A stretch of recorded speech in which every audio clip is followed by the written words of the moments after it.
Hello friends, എല്ലാവർക്കും good morning. പത്തരമാറ്റിൻ്റെ ഇന്നത്തെ super hit വിശേഷത്തിലേക്ക് എല്ലാവർക്കും സ്വാഗതം. അങ്ങനെ നമ്മുടെ ആദർശും നയനയും അവസാനം ആ ഒരു സത്യം അറിഞ്ഞിരിക്കുകയാണ് സേവിയറിൽ നിന്നും. നവ്യയാണ് ഇതിനെല്ലാത്തിനും പിന്നിൽ. നവ്യയാണ് ആ രഹസ്യ മെസ്സേജ് എല്ലാം അയച്ചുകൊണ്ടിരുന്നത്. എല്ലാ കാര്യങ്ങളും അറിയുകയാണ്. ഇതെല്ലാം കേട്ട ഇവർക്ക് ഭയങ്കര സന്തോഷം തോന്നിക്കുകയാണ്. സേവിയറിനോട് ഒരുപാട് നന്ദി പറയുകയാണ്.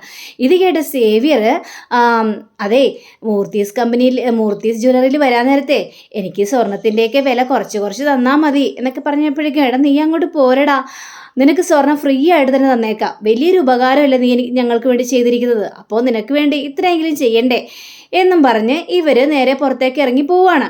പുറത്തേക്ക് ഇറങ്ങി പോയി കഴിയുമ്പോഴേക്കും നമ്മുടെ നയന എന്നാലും ആദർശേട്ടാ ഇതിനെല്ലാത്തിനും പിന്നിൽ നവ്യേച്ചിയായിരുന്നല്ലേ, ഒടുവിൽ നമ്മൾ സത്യങ്ങൾ കണ്ടെത്തി. ഞാൻ അപ്പോഴേ ആദർശേനോട് പറഞ്ഞില്ലായിരുന്നോ നവ്യേച്ചി എന്തൊക്കെയോ നമ്മളിൽ നിന്നും മറയ്ക്കുന്നുണ്ടെന്ന്. ഇപ്പം മനസ്സിലായില്ല ആദർശേട്ടാ, നമ്മളെ ദ്രോഹിക്കുകയല്ല സഹായിക്കുകയാണ് നവ്യേച്ചി ചെയ്തതെന്ന് മനസ്സിലായി. പക്ഷേ നവ്യ അങ്ങനെ വെറുതെ വിട്ടാൽ പറ്റില്ലല്ലോ നയനെ, നവ്യയുടെ കള്ളത്തരങ്ങൾ നമ്മൾക്ക് പൊളിക്കണ്ടേ, അതെങ്ങനെ ആദർശേട്ടാ, അതിനൊക്കെ വഴിയുണ്ട് എന്നും പറഞ്ഞുകൊണ്ട് നമ്മുടെ ആദർശ് ഒരു ഫോൺ കോൾ ചെയ്യുകയാണ്. പിന്നീട് കാണിക്കുന്നത് നവ്യാണ്. അപ്പം നവ്യ ബാൽക്കണിയിൽ ഇങ്ങനെ ഇരുന്ന് ഓരോ കാര്യങ്ങൾ ഇങ്ങനെ ഫോണിൽ ഇങ്ങനെ നോക്കിക്കൊണ്ടിരിക്കുന്ന സമയത്താണ് പെട്ടെന്ന് ദേവയാനി വരുന്നത്. അപ്പോൾ ദേവയാനി ഇങ്ങനെ മനസ്സ് ചിന്തിക്കുകയാണ്, മക്കൾ പറഞ്ഞതുപോലെ തന്നെ ഈ കാണിക്കുന്നത് അഭിനയമാണെങ്കിലും അവളുടെ മുന്നിൽ അഭിനയമാണെന്ന രീതിയിൽ തോന്നാൻ പാടില്ല, റിയാലിറ്റി ആണെന്ന രീതിയിൽ തോന്നണം എന്നൊക്കെ വിചാരിച്ചുകൊണ്ട് ഈ ദേവയാനി നേരെ നവ്യെ വിളിക്കണം. എടി നവ്യേ എന്നും പറഞ്ഞുകൊണ്ട്, എന്താ വലിയമ്മേ എന്താ എന്ന് ചോദിച്ചപ്പോൾ നിങ്ങൾക്ക് സമാധാനമായല്ലോ, എന്താന്ന് വെച്ചാൽ കാര്യം പറ, എന്ത് സമാധാനമായെന്ന്, എൻ്റെ നയനമോളെയും എൻ്റെ മകനെയും ഗുണ്ട തട്ടിക്കൊണ്ടുപോയി, നിനക്കിപ്പോൾ സമാധാനമായാലും ഇതിലെല്ലാത്തിനും പിന്നിൽ നീയാണെന്ന് എനിക്കറിയാം, നീയും അഭിയും കൂടി ചേർന്ന പരിപാടിയാണെന്ന് എനിക്ക് നന്നായിട്ട് തന്നെ അറിയാം. തട്ടിക്കൊണ്ടുപോയെന്നോ, വില്യം ഇത് എന്തൊക്കെയാ പറയുന്നത്, എന്താ സംഭവിച്ചത്? ഒന്നും അറിയാത്തതുപോലെ നടിക്കേണ്ട നവ്യേ, ഇതിനെല്ലാത്തിനും പിന്നിൽ നീയാ, നിനക്കാ അവരോട് കൂടുതൽ വൈരാഗ്യമുള്ളത്, അതുകൊണ്ടാ നീ ഗുണ്ടകളെ വെപ്പിച്ച് അവരെ തട്ടിക്കൊണ്ടുപോകാനായിട്ട് നീ കൊട്ടേഷൻ കൊടുത്തത്. ഇതൊന്നും ഞാൻ ക്ഷമിക്കില്ല. എൻ്റെ മോൾക്കോ അല്ലെങ്കിൽ എൻ്റെ മോനോ എന്തെങ്കിലും സംഭവിച്ചു കഴിഞ്ഞാൽ നവ്യേ, നിന്നെ ഞാൻ വെറുതെ വിടില്ല നവ്യേ, ഈ കുടുംബത്തിലെ മുഴുവനും നീ ചതിക്കാൻ വേണ്ടി നടന്നിരിക്കുകയല്ലേ, എൻ്റെ മോൾക്ക് എന്തെങ്കിലും സംഭവിച്ചാലുണ്ടല്ലോ ഇവിടെ മറ്റുള്ളവരുടെ പോലെയല്ല ഞാൻ, എൻ്റെ നയനമോളെ എനിക്ക് സ്വന്തം മോളെ പോലെയാ, അവൾക്ക് എന്തെങ്കിലും സംഭവിച്ചെന്ന് അറിഞ്ഞു കഴിഞ്ഞാൽ പിന്നെ ഞാൻ വെറുതെ ഇരിക്കില്ല എന്നും പറഞ്ഞുകൊണ്ട് നമ്മുടെ ദേവയാനി അവിടെ നിന്ന് പോവാണ്. പക്ഷെ പോണതുപോലെ അഭിനയിക്കുകയാണ്. അതിനുശേഷം അവിടെ മറഞ്ഞു നിൽക്കുക. ഇത് കേട്ട് നവ്യ ആകെ വെപ്രാളം കൊള്ളുകയാണ്. നവ്യയ്ക്ക് എന്ത് പറയണം എന്ത് ചെയ്യണമെന്ന് അറിയാൻ പറ്റാത്തൊരവസ്ഥ. അങ്ങനെ നവ്യ നേരെ നമിതയെ വിളിക്കുക. അപ്പോൾ ഇതെല്ലാം കണ്ടുകൊണ്ടും കേട്ടുകൊണ്ടും നിൽക്കുന്നുണ്ടായിരുന്നു നമ്മുടെ ദേവയാനി. അപ്പോൾ നമിതയെ വിളിച്ചിട്ട് അപ്പോൾ നമിത ഫോൺ എടുക്കുകയാണ്. എന്താടി നവ്യയെ ചോദിച്ചപ്പോഴേക്കും അതെ ആദർശേട്ടനും നയനയ്ക്കും എന്താ പറ്റിയത് എന്ന് ചോദിക്കുമ്പോൾ എന്ത് പറ്റാനായിട്ട്, അവരെ ഗുണ്ടകൾ തട്ടിക്കൊണ്ടുപോയടി. ഗുണ്ടകൾ തട്ടിക്കൊണ്ടുപോയെന്നോ, എന്തൊക്കെയാ നവ്യ പറയുന്നത്? അതെ, എന്നോടിപ്പോൾ ആദർശേട്ടൻ്റെ അമ്മ വന്നാണ് ഈ കാര്യങ്ങളെല്ലാം പറഞ്ഞത്. അവർക്ക് എന്തെങ്കിലും സംഭവിച്ചു കഴിഞ്ഞിട്ടുണ്ടെങ്കിൽ എന്നെ വെറുതെ വിടില്ലെന്നൊക്കെയാണ് പറഞ്ഞിട്ട് പോയിരിക്കുന്നത്. പക്ഷേ അവർക്ക് എന്താ സംഭവിച്ചെന്ന് എനിക്കറിയണം, എനിക്ക് അറിഞ്ഞേ മതിയാവുള്ളൂ. അവരെക്കുറിച്ച് ഒന്ന് അന്വേഷിക്കണം, ഇതിന് പിന്നിൽ ആരാണ് പ്രവർത്തിച്ചതെന്ന് എനിക്ക് മനസ്സിലാക്കിയേ മതിയാവുള്ളൂ എന്ന രീതിയിൽ തന്നെ നമ്മുടെ നവ്യ അവിടെ പറയുകയാണ്. ശരി നീ ഇങ്ങനെ ടെൻഷൻ ആവല്ലേ, ഞാനൊന്ന് അന്വേഷിച്ച് നോക്കട്ടെ, നീ ടെൻഷൻ ആവല്ലേ എന്നൊക്കെ പറഞ്ഞിട്ട് ഫോൺ വയ്ക്കുകയാണ്. അങ്ങനെ ആദർശ് നയനയും കൂടി വണ്ടിയിൽ ഇങ്ങനെ പോയിക്കൊണ്ടിരിക്കുക. ആ സമയത്ത് നയനയുടെ ഫോണിലേക്ക് നമ്മുടെ ദേവയാനി വിളിക്കുകയാണ്. അപ്പോൾ ദേവയാനെ വിളിച്ചു കഴിഞ്ഞപ്പോഴേക്കും മോളെ നമ്മൾ വിചാരിച്ചതുപോലെ തന്നെയാ, മോള് പറഞ്ഞതുപോലെ തന്നെ ഞാൻ നവ്യയുടെ മുന്നിൽ പോയി പറഞ്ഞായിരുന്നു. ആ സമയത്ത് അവളുടെ വെപ്രാളം കാണുമായിരുന്നു. ഇതെല്ലാം ഞാൻ മറഞ്ഞിരുന്ന് ശ്രദ്ധിക്കുന്നുണ്ടായിരുന്നു മോളെ. ഭയങ്കര വെപ്രാളം കൊണ്ട് വല്ലാത്തൊരവസ്ഥയിലായിരുന്നു. പിന്നീട് അവൾ നേരെ നമിതയെ വിളിച്ചിട്ട് കാര്യങ്ങൾ പറഞ്ഞു.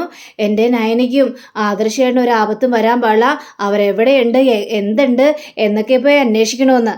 പക്ഷേ അപ്പോൾ ഇതിന് ഭയങ്കര വെപ്രാളത്തോടു കൂടി തന്നെയാണ് നവ്യ അവിടെ പറഞ്ഞത്.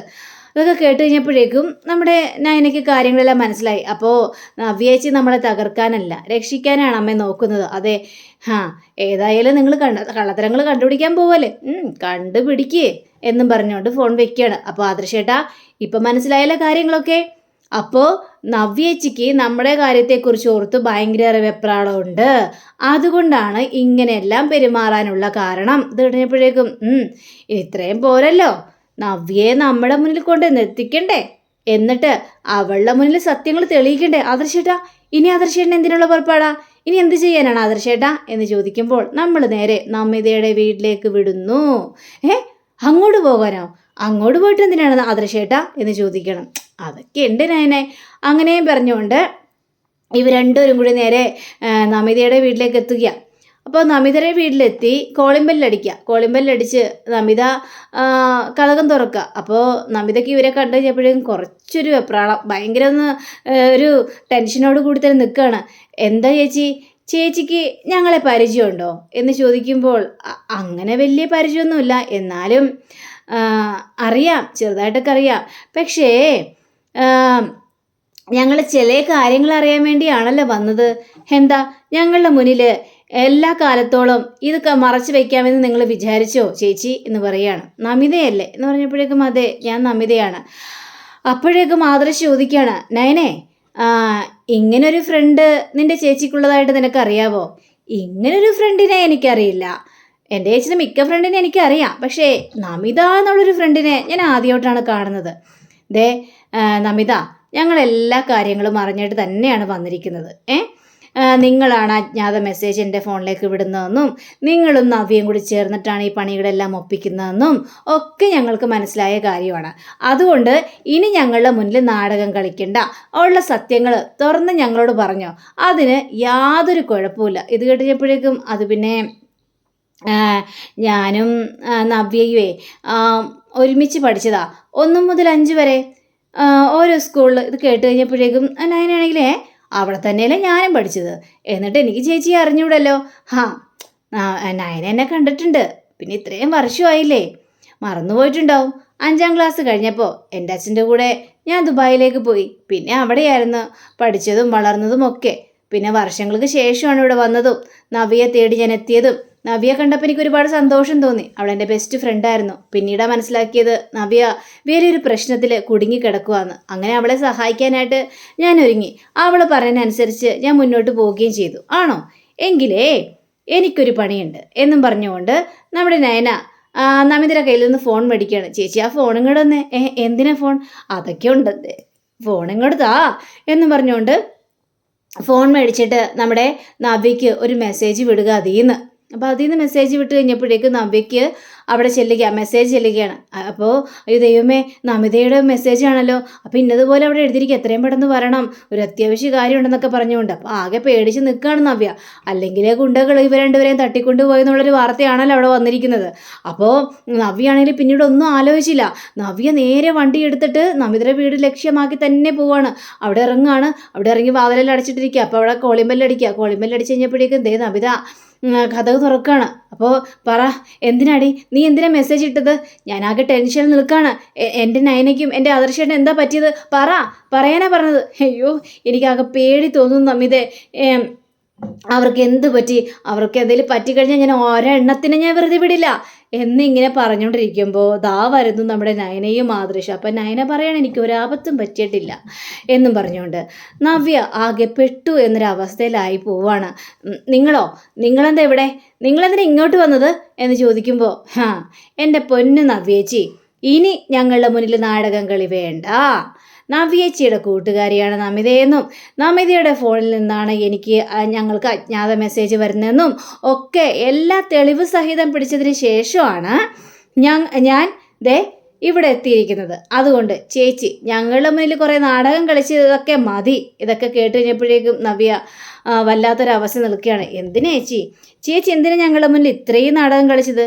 അപ്പോൾ അനന്തപുരിയിൽ നിന്നുകൊണ്ട് ഞങ്ങളെ ഒരുപാട് അങ്ങോട്ട് സ്നേഹിക്കുകയായിരുന്നു അല്ലേ? ഇത് കേട്ട് കഴിഞ്ഞപ്പോഴേക്കും നമിതയാണെങ്കിൽ എടി നവ്യേ, ഇവരിങ്ങോട്ട് വന്ന് എൻ്റെ കയ്യിൽ നിന്ന് ഫോൺ മേടിച്ച് എൻ്റെ ഫോണിൽ നിന്ന് നിനക്ക് മെസ്സേജ് അടക്കുമായിരുന്നു. അവർക്കെല്ലാം മനസ്സിലായിടി, ഇനി ഒളിച്ചോട്ടൊന്നും ഒരു കാര്യമില്ല. അവർക്കെല്ലാ കാര്യങ്ങളും മനസ്സിലായി. നമ്മ ഇനി ഇങ്ങനെ മുന്നോട്ട് പോകുന്നതായിരിക്കും നല്ലത് എന്നും പറയുകയാണ് നമിത. അപ്പം നവ്യാണെങ്കിൽ ശരി, നിങ്ങളേതായാലും കുറേ കാര്യങ്ങൾ സത്യങ്ങളെല്ലാം മനസ്സിലാക്കിയല്ലോ, എനിക്കിനി നിങ്ങളോട് സംസാരിക്കാനുണ്ട്, വാ നമുക്ക് പോകാം എന്നും പറഞ്ഞുകൊണ്ട് ഇവരങ്ങോട്ട് പോവുക. ഇവരങ്ങോട്ട് പോയി വേറൊരു ഒഴിഞ്ഞ സ്ഥലത്ത് ഇങ്ങനെ മാറി നിൽക്കുകയാണ്. അങ്ങനെ മാറി നിന്ന് കഴിഞ്ഞപ്പോഴേക്കും നവ്യ ചോദിക്കുകയാണ്, അഭിയുടെ മകളാണ് ചന്തുമോളെന്ന് നിങ്ങൾക്ക് രണ്ടുപേർക്കും നേരത്തെ അറിയായിരുന്നു, എന്നിട്ട് നിങ്ങൾ എന്തിന് എന്നിൽ നിന്ന് ഈ സത്യങ്ങളെല്ലാം മറച്ചു വെച്ചു? എന്തിനു വേണ്ടി മറച്ചു വെച്ചു? എന്നെ ഒരുപാടാണ് നിങ്ങൾ വേദനിപ്പിച്ചില്ലേ? അതിനുശേഷം അമ്മയെ കൊണ്ട് എല്ലാ സത്യങ്ങളും എന്നോട് പറയിപ്പിച്ചു. അതും എന്തിനു വേണ്ടിയായിരുന്നു? അമ്മ ആ കാര്യങ്ങളെല്ലാം പറഞ്ഞു കഴിഞ്ഞപ്പോഴേക്കേ സത്യങ്ങൾ തെളിയിക്കണമെന്ന് എൻ്റെ മനസ്സിൽ ഒരുപാട് ആഗ്രഹം ഉണ്ടായിരുന്നു. അങ്ങനെ ഞാൻ ആ DNA ടെസ്റ്റിന് വേണ്ടി കൊടുത്തതേ ഡേവിഡ് സാറിൻ്റെ കയ്യിൽ, ആ ഡേവിഡിൻ്റെ കയ്യിൽ. പക്ഷേ ഡേവിഡ് സാറിൻ്റെ റിസൾട്ട് എന്തായിരുന്നറിയാവോ? അത് അബിയുടെ കുഞ്ഞല്ല എന്ന്. അങ്ങനെ അറിഞ്ഞു കഴിഞ്ഞപ്പോഴേക്കും എനിക്ക് സ്വർഗം കിട്ടിയ പോലെയായിരുന്നു. രക്ഷപ്പെട്ടല്ലോ, നമ്മൾ വിചാരിച്ചതുപോലെ അല്ലല്ലോ കാര്യങ്ങൾ, രക്ഷപ്പെട്ടല്ലോ എന്നൊക്കെയുള്ള ഒരു മനസ്സിൽ വല്ലാത്തൊരു ആഗ്രഹമായിരുന്നു. പിന്നീടല്ലേ മനസ്സിലായത് ഡേവിഡ് ഇവൻ്റെ പിൻഗാമിയാണെന്ന്. പിന്നീട് എനിക്ക് മനസ്സിലായത്. പക്ഷേ ഈ ഡേവിഡിൻ്റെ കയ്യിൽ കൊടുക്കുന്നതിനോടൊപ്പം തന്നെ ഞാൻ എൻ്റെ കൂട്ടുകാരത്തി നമിതയുടെ കയ്യിലേക്കും DNA കൊടുത്തായിരുന്നു. അതിനുശേഷം നമിതയും DNA ടെസ്റ്റായിട്ട് എൻ്റെ മുന്നിൽ വന്നു. അത് ആ റിസൾട്ട് കൊണ്ടുവന്നപ്പോഴേക്കും എൻ്റെ ചങ്ക് തകർന്നു പോയി. ആ DNA ടെസ്റ്റ് പോസിറ്റീവായിരുന്നു. അപ്പോൾ എന്തെന്നില്ലാത്തൊരു വേദനയാണ് എൻ്റെ മനസ്സിൽ തോന്നിയത്. പിന്നീട് വേദനിച്ചിട്ട് എന്ത് കാര്യം എന്നുള്ളൊരു ചിന്ത മാത്രമായിരുന്നു. പിന്നീട് എനിക്ക് അഭിയോടും അഭിയുടെ കുടുംബത്തോടും വൈരാഗ്യം മാത്രമായിരുന്നു. ജ്വല്ലറിയെ തകർക്കുക, അവിടെ ഡേവിഡിനെ തകർക്കുക, അഭിയെ തകർക്കുക, ഈ ഒരു ഒറ്റ ചിന്ത മാത്രമേ എൻ്റെ മനസ്സിലുണ്ടായിരുന്നുള്ളൂ. ആ ഒരു രീതിയിൽ തന്നെയായിരുന്നു എനിക്ക് മുന്നോട്ട് പോകാനോട് താല്പര്യം. അതിനുവേണ്ടി തന്നെയാണ് ഞാൻ ഈ ഒരു കളി കളിച്ചത്, നിങ്ങളെ രക്ഷിക്കുക, അത്രയും മാത്രമേ എൻ്റെ മനസ്സിലുണ്ടായിരുന്നുള്ളൂ എന്നും പറയുകയാണ്. ഇത് കേട്ട് കഴിഞ്ഞപ്പോഴേക്കും നയനയ്ക്ക് ഭയങ്കര ഒരു സങ്കടം തോന്നി. ചേച്ചി എന്നും പറഞ്ഞുകൊണ്ട് നയന നവ്യ അങ്ങോട്ട് കെട്ടിപ്പിടിച്ചിട്ട് ഭയങ്കരമായിട്ട് ഇങ്ങനെ പൊട്ടിക്കരയാണ്. എന്നാലും ചേച്ചി ഞങ്ങളുടെ ഒപ്പം തന്നെ ഉണ്ടായിരുന്നല്ലോ, ചേച്ചി ഞങ്ങൾ ഒരുപാട് തെറ്റിദ്ധരിച്ച് ചേച്ചി, അതൊന്നും കുഴപ്പമില്ല, ഞാൻ അതേപോലുള്ള രീതികളിലാണല്ലോ അത് നിങ്ങളോട് പെരുമാറിയിട്ടുള്ളത്. ആദർശേട്ടൻ അജ്ഞാത മെസ്സേജ് അയച്ചുകൊണ്ടിരുന്നത് അത് ഞാൻ തന്നെയാണ് ആദർശേട്ടാ. ഞങ്ങൾക്ക് മനസ്സിലായിരുന്നു. നിന്റെ ചില നീക്കങ്ങളും കാര്യങ്ങളൊക്കെ കണ്ടു കഴിഞ്ഞപ്പോഴേക്കും നിന്നിലൊരു സംശയം ഉണ്ടായിരുന്നു. പക്ഷേ ഈ അജ്ഞാത മെസ്സേജ് ആരാണ് അടക്കുന്നതെന്ന് അറിയാൻ വേണ്ടിയാണ് ഞങ്ങൾ സേവിയറിനെ സമീപിച്ചത്. അങ്ങനെ സേവിയറിൽ നിന്നും നമിതയിലേക്ക് എത്തി, നമിതയിൽ നിന്നാണ് നവ്യയിലേക്ക് എത്തിയത്.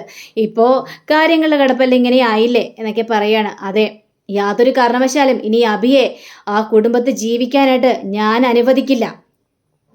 ചന്തുമോളുടെ അച്ഛൻ അഭിയാണെന്ന് അറിഞ്ഞിട്ടും പിന്നീട് എനിക്ക് നിങ്ങളെയൊക്കെ കുറ്റപ്പെടുത്തി നിൽക്കേണ്ടി വന്നൊരവസ്ഥയുണ്ടായിരുന്നു അവിടെ. അതെല്ലാം എൻ്റെ ഒരു ഗതികേട്ട ഒരവസ്ഥയായിരുന്നു. അഭിയെ തകർക്കാൻ വേണ്ടി തന്നെയുള്ള അവസ്ഥ. ഇനിയും അതേ രീതി തന്നെ തുടരുക തന്നെ ചെയ്യും. എൻ്റെ കുഞ്ഞിന് അച്ഛനില്ലെങ്കിലും ഇനി അവൻ ജീവിക്കാനായിട്ട് പാടില്ല എന്നൊരു കാഴ്ചപ്പാട് മാത്രമായിരുന്നു എൻ്റെ മനസ്സിൽ എന്നൊക്കെ ഇങ്ങനെ എന്ന രീതിയിൽ തന്നെ ഇവിടെ പറയുകയാണ്. ഇനി ഏത് കാര്യത്തിനും ഞാൻ കൂടെ തന്നെ ഉണ്ടാകും. അപ്പോൾ നമ്മുടെ നയന ചോദിക്കണം, അപ്പോൾ അതുകൊണ്ടാണോ ചേച്ചി ഈ കല്യാണം മുടക്കാനായിട്ട് നോക്കുന്ന? അതെ, അതുകൊണ്ട് തന്നെയാണ്. കാരണം അനിയും അവന്തികയും ഒരിക്കലും ഒന്നിക്കാനായിട്ട് പാടില്ല. അതുകൊണ്ട് തന്നെയാണ് ഞാൻ നവീനെ പോയി കണ്ട് അനിയും അതേപോലെ തന്നെ നന്ദുവും തമ്മിലുള്ള അടുപ്പം അവനെ അറിയിച്ചത്. അതുകൊണ്ട് തന്നെ നമ്മൾ രണ്ടുപേരും മരുമക്കളായിട്ട് ആ വീട്ടിലില്ലേ നയനെ? അതേപോലെ തന്നെ നന്ദുവും വരട്ടെ. നന്ദുവിന് ഒരുപാട് ഇഷ്ടം അനിയെ, അനിക്കും അതേപോലെ തന്നെ നന്ദുവിനെ ഇഷ്ടമാണ്. അവളാണ് ആ കുടുംബത്തിലേക്ക് കയറി വരേണ്ടത്. അതിനാണ് നമ്മൾ ഇനി പ്രയത്നിക്കേണ്ടത്. അല്ലാതെ ദുഷ്ടക്കൂട്ടങ്ങൾ ഇനി ആ വീട്ടിൽ ഉണ്ടാകാനായിട്ട് പാടില്ല. ഇനിയും ഞാൻ ജ്വല്ലറിയിൽ തുടരും. അത് അവരുടെ കള്ളത്തരങ്ങൾ കണ്ടുപിടിക്കാനാ. പക്ഷേ അവരുടെ കള്ളത്തരങ്ങൾ കണ്ടുപിടിക്കുമ്പോൾ ചിലപ്പോൾ ഞാൻ മരണപ്പെട്ടെന്നിരിക്കാം. അതൊന്നും എനിക്ക് വലിയ പ്രശ്നമല്ല. നിങ്ങൾക്ക് വേണ്ടി മരിക്കാനും വരെ ഞാൻ തയ്യാറാണെന്നൊക്കെ നവ്യ പറയുക. അപ്പം നവ്യയുടെ ആ ഒരു സംസാരം കേട്ടുകഴിഞ്ഞപ്പോഴേക്ക് എനിക്ക് ഭയങ്കര ഒരു സങ്കടം തോന്നിക്കണം. ഇല്ലേ ചേച്ചി, അങ്ങനെ ചേച്ചിയെ മരണത്തിന് വിട്ടു കൊടുക്കാനായിട്ട് ഞങ്ങൾ തയ്യാറാവോ? ചേച്ചിക്ക് ഒരു ആപത്തും വരാനായിട്ട് ഞങ്ങൾ സമ്മതിക്കില്ല ചേച്ചി എന്നും പറഞ്ഞുകൊണ്ട് വാ നമുക്ക് പോകാം എന്നും പറഞ്ഞുകൊണ്ട് നവ്യയെ ചേർത്ത് പിടിച്ച് നയനയും ആദർശും ഇങ്ങനെ നടന്നു പോവാണ്. അപ്പം അങ്ങനെയും കാണിച്ചുകൊണ്ടാണ് നമ്മുടെ ഇന്നത്തെ റിവ്യൂടെ അവസാനിച്ചിരിക്കുന്നത്. അടുത്ത റിവ്യൂവിനെ കാത്തിരിക്കുക, സബ്സ്ക്രൈബ് ചെയ്യുക. എല്ലാവർക്കും നല്ലൊരു ദിനം ആശംസിച്ചുകൊണ്ട് തന്നെ നമസ്കാരം. Thank you. ബൈ.